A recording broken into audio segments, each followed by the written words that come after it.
What do you see? What are you drawn to? The giant flower up in the sky. I chose the flower because it's in the air and not in the ground, and because it looks like it is taking the sun's place. The name of my piece is Hollyhock Pink, and it's by George O'Keeffe. What is your favorite color on this piece? The green in the middle of the flower. The pink. Mine is the blue. I like it because it makes the other colors stand out. The ism of my piece is precisionism. Precisionism was especially popular in the 1920s and 30s. It was inspired by Cubism. But how, you may wonder? Well,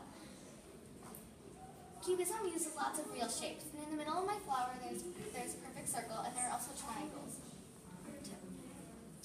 Precisionism was inspired by new American landscapes, such as bridges, skyscrapers, and factories. This is my interpretive piece.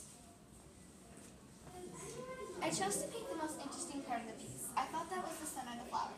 What do you think is the most interesting part of this piece?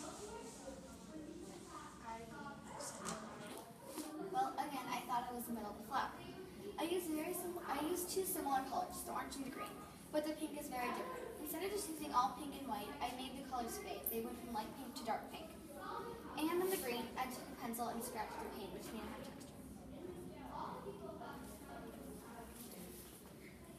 This piece is called Hibiscus with Plumeria.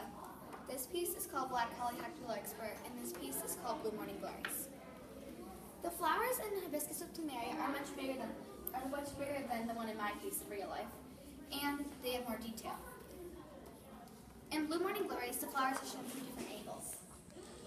In a Black Hollyhock Expert, you may notice that the hollyhock two flowers are the same, but instead of being drawn to the side of the flower like it was in my piece, I like the outside because it doesn't look real.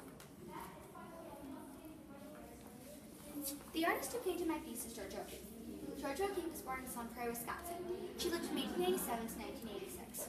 From a young age, she was very determined to become an artist. She finally succeeded in becoming an artist because she became an art teacher.